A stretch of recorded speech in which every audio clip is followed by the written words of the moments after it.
Hi, my name's Will and welcome to the Distorted Transmission for today. I'm talking to a death metal band, Plague of the Fallen from Christchurch. How are you guys? Good, bro. Good, bro. Good, thank you. Not so good by the looks of it. Some of you guys are in isolation, is that correct? Yep, me and Stu are in isolation for 10 days from last Saturday. So that's good. Real good. Let's start out with the intros. Yep, I'm Sam. I play guitar. I'm Vinny. I play bass and vocals. My name is Stu, and I play the drums. Cool. And who's missing? We're missing Matt, our other guitarist. Is it just a four-piece band, is it? Yep. Just four-piece, yep. Okay, I was checking out your releases and I assumed that you've been around since maybe, 2017, 2016, because your first release was around 2018. But then as I scroll back through your Facebook, I noticed posts from all the way back to 2011, which was a bit of a surprise. So you've been around for a while. So let's talk about the basic history of the band. Who would like to talk to me about the band? Yeah, man. So we started as a high school band and we were playing the likes of Rockquest and started playing local gigs all around Christchurch. And then in 2011, we released our debut EP, Unleash the Vermin, which we actually recorded 3 years earlier, but we just didn't really know how to release it.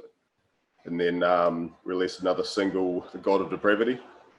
And then in 2015 to 2018, we went on hiatus while I focused on competing in kickboxing. And then when we reformed with the current lineup, and we released a couple of singles, Enemies of Existence and Fulfill Our Need for Suffering. And then we released our second EP, Bleeding and Vehement, through Vomit Your Shirt and Miasma Records. And then just been playing pretty much every gig we can while we can with COVID and shit. Yeah, currently working on another single, which we're going to release in March 27th, which we're releasing ourselves. And we'll be releasing a video clip for that as well through Slam Worldwide. And yeah, that's pretty much where we are at the moment. Great. That was very, very concise.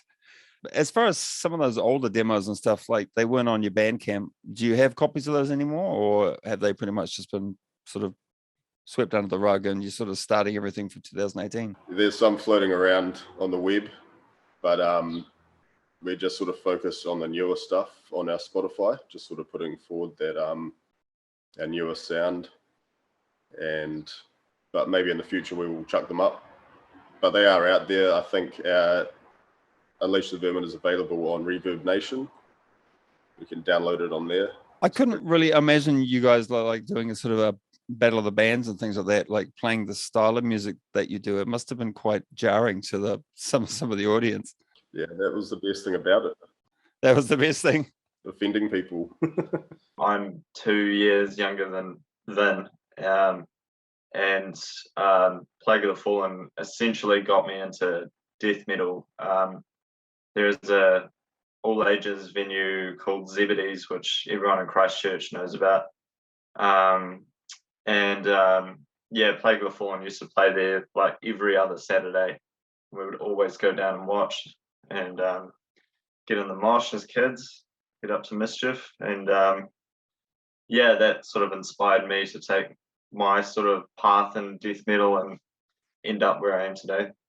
So you did some sneaky supports during the Blindfolded tour, I noticed, and you're playing Tombstone 4, and you're also playing Ritual Division 2 at Valhalla. So maybe we could talk about some of the gigs you got coming up.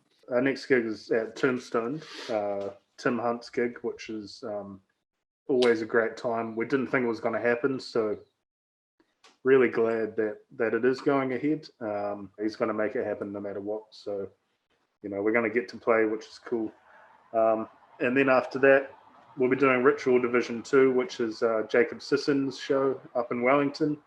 And we're super excited for that because we haven't played in Wellington or even in the North Island in it's been so long, we may well as well have never played there at this point. Super excited to show everyone what Plague of the Fallen is like live, because I think that live is somewhere where we really thrive, and really looking forward to both those shows. Both are 2-night gigs, so they're going to be crazy. Some of the sickest bands in New Zealand on those lineups, so you can't really go wrong. Make sure you get tickets because you might need them if it's like seeded or something like that. But hopefully we're out of red and we get to just, go crazy and everything will be all good. What about the Ritual Division show? That's at Valhalla, right? Yeah, Ritual Division's at Valhalla. Was it Sam? May 13th and 14th, I believe. Yeah, for Ritual Division, and March 25th and 26th for Tombstone. We are playing on the Friday night for Tombstone. The 25th? And the Saturday night for Ritual Division. May the 14th. Correct. Maybe we could talk about the recording process for this new single. Like, where did you record it? Who's mastering it, things like that.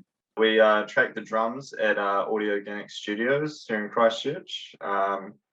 Really good couple of dudes that run that, and we did we've been doing a behind the scenes filming for the whole process. We all kind of enjoy watching other bands do that, so we wanted to sort of take part in that and show some people, what goes into it and what it's all about. Between all of our knowledge, we have enough skills and equipment to sort of track guitars and bass ourselves, and vocals, although we did vocals with Ollie Hudson, who has been he's been doing the filming for all behind the scenes, and he also filmed the music video for the single too. So he's been our media man, so to speak. So shout out to him. And that's been mixed and mastered by Adrian from Disentomb over in Australia. Right. And he's done a really good job of sort of bringing that raw sound and mixed with the huge Plague of the Fallen sound we've got with our previous tracks. Our sound in the past, I think, has been a bit too polished, and I think we're just sort of trying to find that medium where we're keeping that intensity, but like Sam said, we also want to keep it really heavy and up to date with the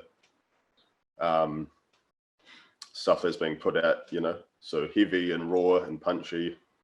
And that's the ideal sound that we're aiming for. I can agree with that. Some of the modern stuff that's coming out, it's so overly processed and polished that it kind of loses some of its intensity. Definitely, yeah. You lose a lot of the aggression when it's so compressed, which is definitely something we aim for with this new single.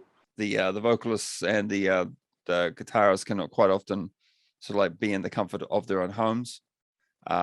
Without the pressure of, say, time and money, whereas drummers are in a studio, you're paying by the hour, paying by half day, and so there's that sort of extra pressure. So how did you handle that, Stu? Was it not so bad? I think the drum tracking went really well for me. I made sure that I was as prepared as I could possibly be going into the studio.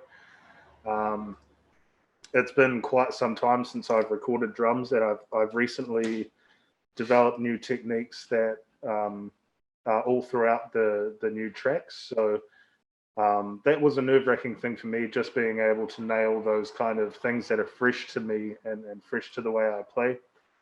But when you're surrounded by great people, and as Sam said, like Kieran and Nate at Audio Organic, they're just great dudes, and there was no pressure. It was just chill as many takes as we needed. You sort of get to that point with drum tracking, I think, where you can do too much. You start dropping in places and thinking, and eventually you're just like, okay, this is the take. This is so good enough. Yeah. But yeah. I'm really, really happy with the product. I think that it came out great, and they've got awesome gear there. So if anyone needs to record drums anywhere, I'd highly recommend those guys. I think that's probably the go-to studio in Christchurch at the moment, which is great because we haven't really had anything around for quite a while. All right. Well, this is the last part of the interview. I always ask bands is if there's anything they'd like to add to the interview, because sometimes I miss stuff. So is there anything else you'd like to add? Shout out to all the bands and promoters persevering through this COVID bullshit, and everyone for coming out to gigs and supporting. And check out our new single, which is coming out on May 27th on Slam Worldwide, Spiritual Emptiness. Yeah. March 27th. March 27th. March. That's all good. Cool. Well, I hope you guys get over your COVID and your cold and well everything else that's going on down there. And all the best for the release. And yeah, I look forward to maybe catching up with you at a gig or something at some point in the future. Awesome, man. Thank you. Cheers, mate. And thanks for watching.